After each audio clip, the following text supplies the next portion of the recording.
आज आमचे महाराष्ट्राचे उपमुख्यमंत्री एकनाथ शिंदे साहेब यांनी एक भव्य अशी रॅली आणि एक प्रचार सभा यात्रा काढली। यासाठी हजारो भाविक या यात्रेमध्ये सामील झाले आणि या वॉर्ड क्रमांक 146, वॉर्ड क्रमांक 147, 48 हा उमेदवार आमचा महायुतीचा उमेदवार आहे आणि निवडून देण्यात यावं यासाठी आमचे उपमुख्यमंत्री एकनाथ शिंदे साहेब तसेच महाराष्ट्राचे मुख्यमंत्री देवेंद्र फडणवीस यांनी संकल्प केलेला आहे की या मुंबई महापालिकेवर भारतीय जनता पार्टी आणि शिवसेनेचा भगवा झेंडा फडकावा।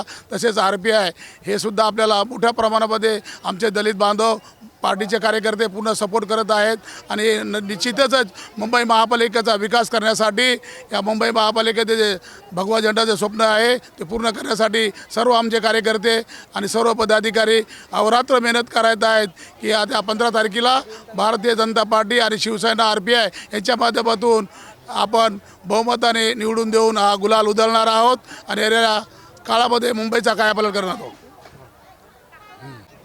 लोक प्रचंड बहुमताने समृद्धीताई काते यांना निवडून देण्याच्या मनस्थितीमध्ये आहेत आणि ते निवडून देतीलच अशी माझी पण अपेक्षा आहे आणि माझी इच्छा आहे की त्या भरघोस मताने निवडून आल्या पाहिजेत आणि त्यांनी या ठिकाणी जे राहिलेले कामं आहेत ते आणि सगळ्यात महत्त्वाचं आहे तो जो रस्ता आहे 40 फुटाचा तो रस्ता जर झाला तर मस्जिदजवळ जी गाड्या थांबतात आम्हाला नागरिकांना त्याचा खूप त्रास होतो। पण त्यावेळेमध्ये कसं होतं तिकडून डबल गाडी आली या साईडनी गाडी आली तर ते निघत नाहीत गाड्या म्हणजे तिथं अडचण होते। तर तो रस्ता लवकरात लवकर करून दिला तर नागरिकांची एक चांगली सोय होईल आणि काय होईल माहिती आहे त्या रस्ता रुंदीकरण झाल्यामुळं डेव्हलपमेंटला FSI मिळेल आणि डेव्हलपमेंटचं काम लवकरात लवकर होईल। तर त्यामुळे मी त्यांना पण आणि काते साहेबांना तुमच्या माध्यमातून सांगू इच्छितो की त्यांनी पण मनावर घेतलं पाहिजे आणि हा रस्ता लवकरात लवकर रुंद झाला पाहिजे आणि कामाची पद्धत ही त्यांना 5 वर्षाचा अनुभव आहे नगरसेविकेचा आणि त्यांनी 4 वर्ष आणखीन पण काम केलेलंच आहे। हा सगळा तो त्यांचा जो अनुभव आहे तो त्यांच्याकडे प्रचंड अनुभव आहे आणि अशा अनुभवातून त्या कोणतंही काम व्यवस्थितपणे पार पाडू शकतील ही आमची सगळ्यांची अपेक्षा आहे। असं आहे की मागच्या वेळेस ज्यावेळी त्या नगरसेविका झाल्या त्यांनी अत्यंत सुंदर काम केलेलं आहे। आमच्या संपूर्ण वॉर्डमध्ये पाण्याच्या, रस्त्याच्या, गटारीच्या, डागडुगीच्या ज्या नगरसेवक फंडातून कामं केली जातात ती कामं चांगल्या पद्धतीने त्यांनी केलेली आहेत आणि पुढेही भरपूर कामं या ठिकाणी बाकी आहेत डेव्हलपमेंटच्या रिलेटेड। जसं आमचा पांढरापूर गौतम नगरला जाणारा एक 40 फूटचा रोड आहे तो रोड आम्हाला त्या परत बनवून देतील आणि वाशीनाक्याला सह्याद्रीनगरला एक 90 फीट रोड 90 फुटाचा रोड त्यांनी बनवून दिलेला आहे। हे लोकांनी पाहिलेलं आहे आणि लोकांना त्यांच्या कामाचा अनुभव आलेला आहे आणि म्हणून लोक एक मताने सर्वच मतदार त्यांना भरघोस मताने निवडून देतील आणि त्यांचा विजय निश्चित होईल। या ठिकाणी आमच्या सर्व जनतेची ती अपेक्षा आहे की त्यांनीच पुन्हा नगरसेवक व्हावं एवढंच मी आज तुमच्या माध्यमातून सांगू शकतो। धन्यवाद। सांगायचं तात्पर्य एक आहे की समृद्धी काते मॅडम यांना सुशिक्षित आहेत आणि शिक्षित चांगले एज्युकेटेड कॅन्डिडेट आहेत आणि गेली 5 वर्षे ते नगरसेवक पण होते आणि 4 वर्षे या महानगरपालिकेमध्ये नगरसेवक नव्हते आणि प्रशासनाचं कार्य चालू होतं।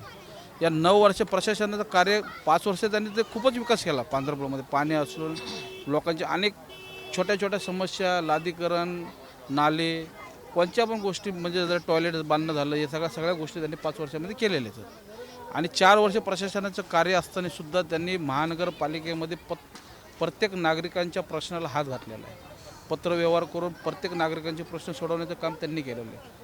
का केलेलं आहे? कारण ते एज्युकेटेड आहेत, डॉक्टर बाबासाहेब आंबेडकरांच्या विचारावर चालणारे व्यक्ती आहेत, छत्रपती शिवाजी महाराजांच्या विचारावर चालणारे व्यक्ती आहेत, जे लोकांना अपेक्षित असणारं जे राज्य आहे जे संविधानाप्रमाणे चालतं त्याच्यावरती चालणाऱ्या संविधानावरती चालणाऱ्या ते एक सुशिक्षित एज्युकेटेड कॅन्डिडेट आहेत आणि आम्हाला निश्चित अपेक्षा नाही म्हणजे त्यांचा निश्चित विजयच आहे। या विभागामध्ये कोणी त्यांचा विजय कोणी थांबू पण नाही शकत आणि समोरचे कॅन्डिडेट आजच हारलेले आज आम्ही डिक्लेअर करतो एवढंच बोलतो।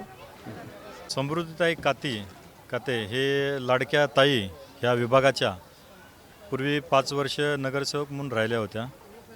त्या 5 वर्षामध्ये त्यांनी केलेले कामं हे लोकांनी डोळ्यांनी बघितलेले आहेत आणि त्यांनी केलेले कामं फक्त गटर आणि लादीकरण इथपर्यंत नाही राहिलेलं, तर आमच्या डोळ्यासमोर आहे की आमच्या विभागामधील 4 बिल्डिंग्स आणि वरील 5 बिल्डिंग्स, ह्या बिल्डिंगचं रिनोव्हेशनचं काम आपल्या महाराष्ट्राचे मुख्यमंत्री एकनाथजी शिंदेसाहेब ज्यावेळेला होते तर त्यांच्याकडून त्यांनी ते करून घेतलेलं आहे. आणि ह्या विभागामधील जसं की डबल माळ्याचं टॉयलेट हे आपण पहिल्यांदा प्रक्रिया बघितली असेल, ती डबल माळ्याचं टॉयलेट हे त्यांच्या माध्यमातून ह्या विभागासाठी भेटलेली संकल्पना आहे. आणि ह्या विभागामध्ये भरपूर अशी काही कामं त्यांनी केलेली आहेत. मग त्याच्यामुळे ह्या विभागातल्या सर्व जनतेचा एकच विषय आहे की जो आपल्या कामासाठी उभा राहील, जो आपल्या कामासाठी येईल, त्याच व्यक्तीला आपण नगरसेवक म्हणून पुन्हा निवडून देऊ. आणि महायुतीच्या उमेदवार 146 वॉर्डमध्ये 2 नंबरच्या बटनवरती धनुष्यबाण चिन्हावरती बटन दाबून त्यांना प्रचंड बहुमताने निवडून देणं हे जनतेचा आलेला विषय आहे आणि विश्वास आहे. त्या विश्वासावरती जनता पुन्हा एकदा त्यांना निवडून देईल. आणि त्या परत एकदा 16 तारखेला ज्यावेळेला रिझल्ट लागेल त्यावेळेला नगरसेवक म्हणून समृद्धीताई कातेच असणार. एवढंच मी बोलतो. धन्यवाद.